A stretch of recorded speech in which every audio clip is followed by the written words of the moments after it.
Welcome to the first episode of the Fast Track. Jim and I are going to be with you all season long. We got to have an auto racing show. So we're going to be doing NASCAR. We're going to be doing Formula One as well. Shout out to Steve and Rocky. Those were the guys that did our very first show I ever did on Wager Talk. So shout out to those guys. We're going to give it a new name because life in the fast lane is, been there, done that. But don't you worry. The Stenhouse Award is alive and well. We have one this week. But we're basically going to kind of talk about the beginning of the season, what to expect this season. We got some big rule changes. We're going to go over Daytona 500. So I guess the big thing here, Jim, go over these rules. These rules they're going to make a big impact on betting, and I think they're going to help us. I think a lot of it is driven by Formula One success as well. Right out the gate, we have a scoring change. So NASCAR is now going to award a point for the fastest lap. Now, this is going to be way different for those of you who follow Formula One. This is going to be way different than Formula One. It's not going to be so easy to put new tires on and just get a fastest lap. It's going to depend on the racetrack. It's also going to come into play later in the season as well. Denny Hamlin said something great. He actually expects this Daytona 500 somebody to go to the back and try to squeeze that point out. So this is going to act just like a stage point. For those of you who don't know, NASCAR runs stage races. You get points based off your finishing position at the end of each stage. So if you can pull the fastest lap, you can get an extra point that goes towards your season win total. So big change right there out the gate. I think it's modeled after Formula One. It's a way to kind of keep everybody engaged to the end of the race. And try to get that extra point. And I think it's going to come into play at the end of the season. We've seen these playoff races get very, very tight in that last game and last race. And 1 point can make the absolute difference. Biggest impact rule change. Any suspension, any inexcused absence, just like school, you are forfeiting all of your playoff points. So if we are in the fifth, sixth race of the season, you have 6 playoff points. You got the flu. NASCAR is going to decide, and NASCAR in the past has been interesting deciding when or when not. But, take Kyle Larson, for example. If he decides to run the Indy 500 and he does not make it back in time for the race, he will forfeit all of his playoff points to that point and start at 0. If you get suspended for crashing into someone on purpose, if Denny Hamlin decides to go bumper to Alex Bowman at the end of the race and get suspended, you are forfeiting all of your playoff points. So huge. If you break a leg news. Snowboarding, if you tear an ACL, now a lot of those kind of put you out, but like losing all the playoff points. So if you had wins up to that point, so that's interesting. Very, very, very, very huge. Damaged vehicle policy. Teams can now go back to the garage, take as much time as they want, and get their car back out on track. That's because the sponsors probably threw a hissy fit. I would think so. I would think this is money driven. I would have. To make it even easier, now you can also ask NASCAR to tow you back to your pit stall. And they will tow you back to your pit stall, which is something they never used to do. So they're giving them the chance to get back out on the track. I think this is going to breed a little bit of chaos at some tracks, that we're going to have some cars that are barely held together with duct tape, but they have to go out and make a couple laps to keep the points going and keep the sponsors happy. So big rule changes for NASCAR. Playoffs are staying the same. Staging and everything is going to be the same. But we should see some real different strategy here. I'm very excited for these rule changes. To me, the biggest rule change is going to be you get suspended if you try and manipulate the outcome. Oh, yes. I'm sorry. Forgot that one. To me, that's the biggest one that directly affects betting. I'll tell you why. You can go over this rule change. I'll tell you why it affects betting. So if you are manipulating the outcome of the race, now you could say, hey, Jim, isn't everybody manipulating the outcome? Don't they all want to win? They word it that if there's undermining intentions, if there's evil intentions, if you hook a guy with 2 laps go when your teammate's in second, if all of a sudden you say, I need to pit, something's broken, and in post-race inspection, nothing's broken. If all of a sudden your tire, you pit, you put a tire on that's already flat and go back out on the track. my teammate spun and is now Yes. sitting in the infield. That was a Paul Menard. Paul Menard Mhm. did that one. Uh, Coincidentally, right? yeah, yeah, This yeah. is big, man. This is So really, really here's big. why this is big. I can probably count on one hand the amount of times I've won because of a late caution that caused chaos. I couldn't count on my two hands, my 2 feet, and 20 of my friends' hands at 2 feet that I've lost on those chaotic things. Because you get these head-to-head matchups, which is I think what mostly we're betting, and your guy's up, and then you're cruising to a win. Why? Because you knew that your guy was going to be better, and then all of a sudden there's some back marker which like sitting in the grass, and it never happens with 15 laps. It always happens with 2 laps to go. It isn't. I mean, I'm glad NASCAR is doing this, like because yeah, that's kind of exciting at the end, but also it's just like, well, why didn't we just run 3 laps and call it a day if this is what we were going to turn this race into? Like, how many times has a guy just dominated Texas Mhm. and then like Yeah. right at the very end? It's so I think this helps immensely. You know what else this helps? Our boy Keg is going to love this. This helps live betting. It This is a certainly big does. one for if you can't get away with doing some of these dirty shitty things at the end of race to bring out a caution, that's going to make live betting a lot more interesting. So I'll be interested to see how the books react to this with their live lines. yeah, It'll be yeah, interesting to see what the numbers do. yeah. All right, let's talk the Daytona 500. That's the first race. You want to go over the schedule real quick? So tomorrow we're going to have single lap qualifying. So we're So, recording this on Tuesday, by the way. yes, yes. So maybe today, if you're seeing it today, single lap qualifying. Each car goes out. They do 1 lap to build up speed, and they have 1 lap to qualify. The top two are your pole sitter. That's your front row. Okay, right next to each other on the front row.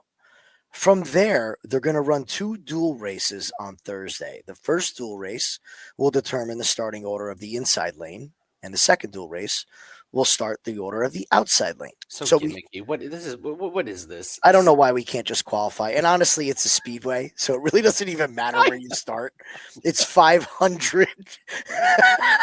We're gonna be here a while. Like What's you a have some 4 hour chances, race? and the best is Oh no! you'll have I guys that didn't. I only qualify. qualified Yeah, 12th. guy will qualify 12th. They'll start the race, and he'll drop back to the back of the field. So Yeah. it makes no sense.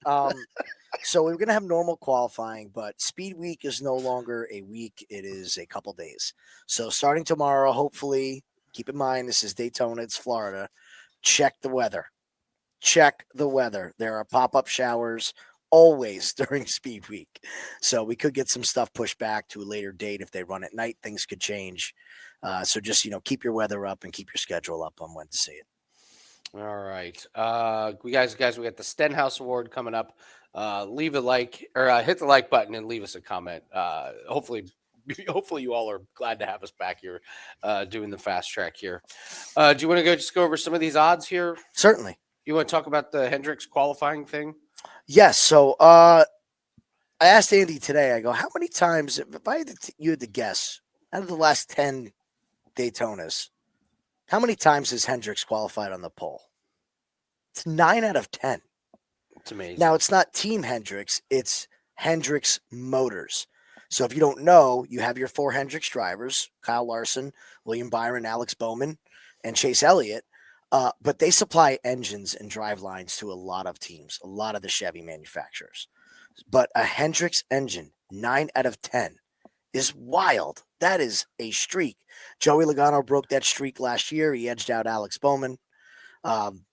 So I think the Hendricks lines to qualify are pretty good, safe bet.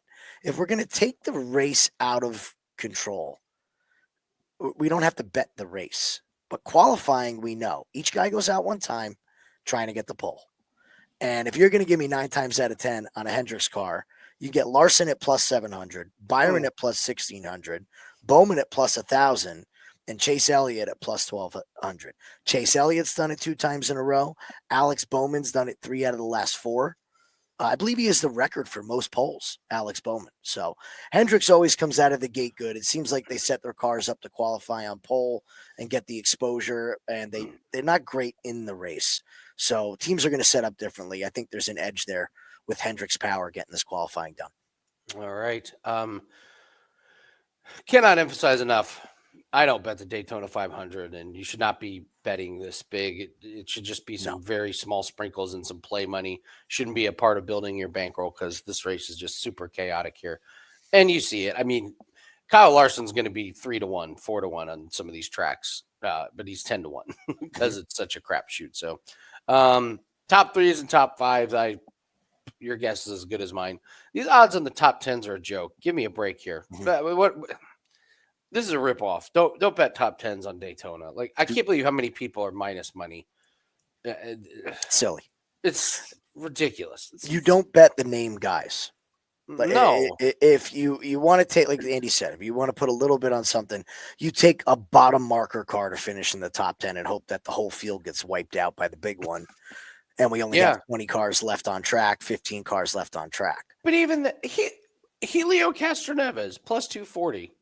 Yeah, wild.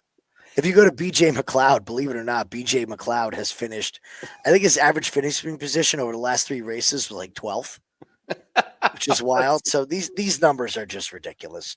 To me, they're a waste. Interesting. All right. There is prop that I did great on last year, and that's figuring out which there's just tracks that certain manufacturers just roll at, and other manufacturers are just terrible Mhm. at. And so what I did last year was we were just taking two manufacturers at plus money, Mhm. and they was cashing every single week, and you're just scraping a half unit, 1 unit through. So uh, Chevy and Ford, I probably won't. I won't do that this week because it is just a Daytona, little. no. No. It's just a little too thing. But once we get into predict more tracks that are more predictable, I mean, there were ones last year where it was like, well, I'm going to take Ford and Chevy, and the closest Toyota was like eighth, like not Mhm. even close. So you can have some really good success here. Driver props. I mean, strategies that we have this year. We got a few guys that we want to fade, and a couple guys we want to, support. Kyle Busch is a fade for us for just he seems done. He hates everything, Jim. He just hates his team. He hates his car. He's miserable. You see him like when he gets in a what was it at the Clash? He got got in a little wreck and just gave up. He was just like done. Right to the garage. Right to the garage. So Kyle Busch is a guy that needs to be faded. Um, If you watch Kyle Busch's son's YouTube channel, you can get a real nice clip of Kyle complaining that he can't hook the bottom, and his 12-year-old son asking him, "Well, did you pump the brakes or did you stab the brakes?" So now he's sitting at home getting lessons from his 12-year-old, which I'm sure is making him so happy. that's great. That's so great. Who's another guy we're looking to fade or support? So I'm looking to support, and they're not listed on here, but I'm very interested in Chase Briscoe moving to the 19 car for Joe Gibbs Racing. This Okay. is hands down the best equipment that this kid has ever been in. And I do believe there's going to be an adjustment period. But you cannot deny the fact that this is the best equipment this kid will ever have a seat in. And Chase had some really big moments last year and looked like a racer on the rise. Ty Gibbs is another one. I think we see a leap in Ty Gibbs this year. Young kid. If you guys don't know, this is Joe Gibbs' grandson. He drives for his grandfather. He gets a ton of attention on this race team. He is the future of this race team. Uh, Good fade for me is always Austin Dillon as well, Kyle Busch's teammate. I mean, the both of them just they're a mess. They're an absolute mess on a weekly basis. Apart from the fluky, I pull it off the trailer and it's perfect. Yeah. When they're not good at making in race adjustments, the one time you can actually bet on Austin Dillon is at the Coke 600. For some reason, he does good there. Right. I don't know why. But these drivers all have their tracks. Josh Berry racing for the Wood Brothers. Wood Brothers is a famous race team.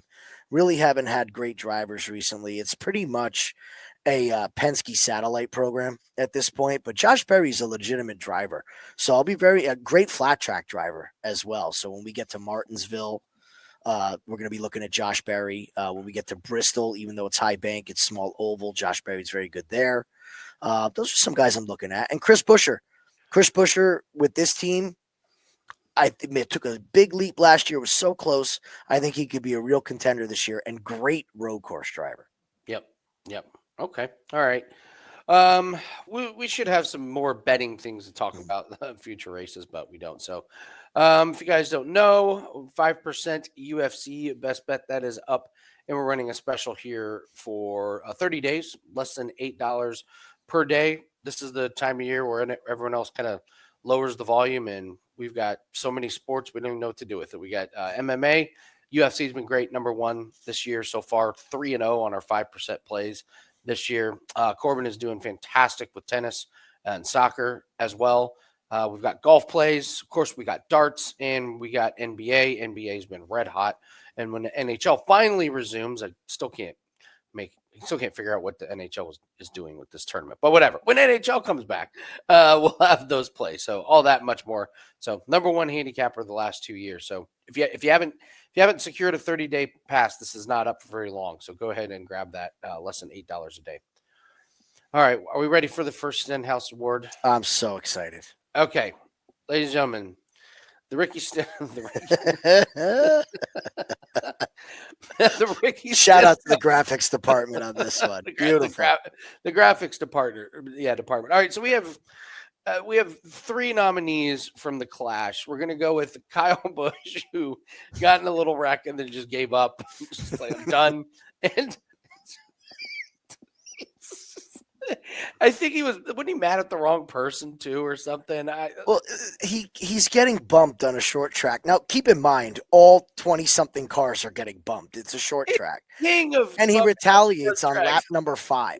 So it took 5 laps for Kyle to get. I believe it was early. I don't know if it was 5, but it's like, Kyle, we have a whole race for you to get angry. Let's relax. And when he comes back on the track on the radio, he goes, "Can't turn, can't stop, loose in the corner, loose on exit." And you just hear silence on the radio, and they go, "We know."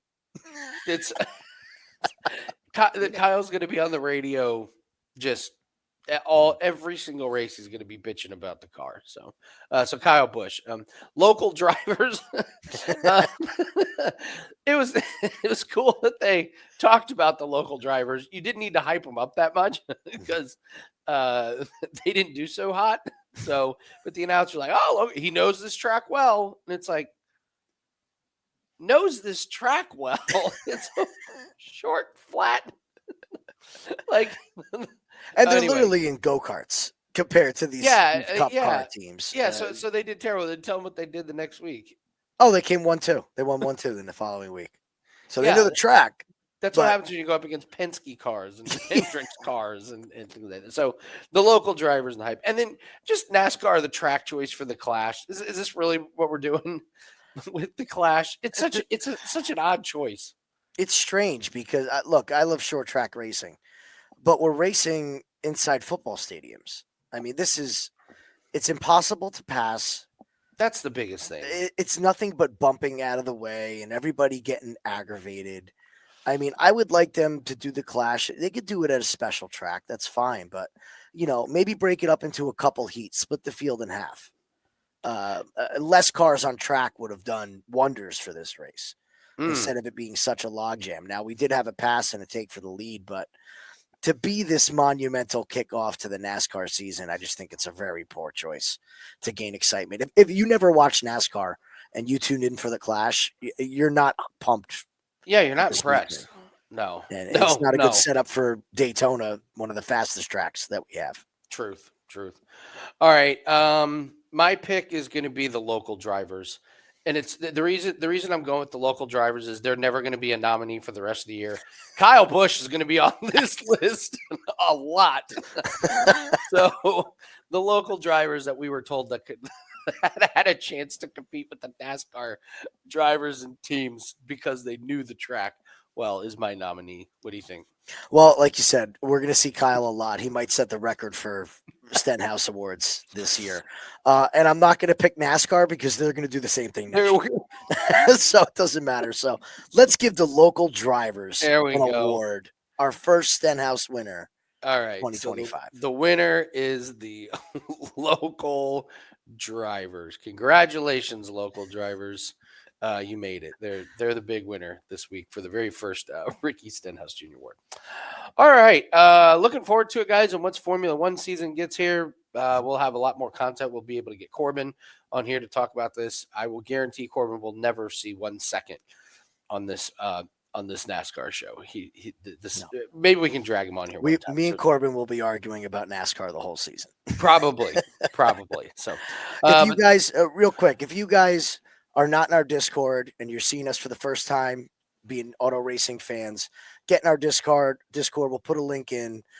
Good chatter, good chat, great betters. You'll see sports that you've never known.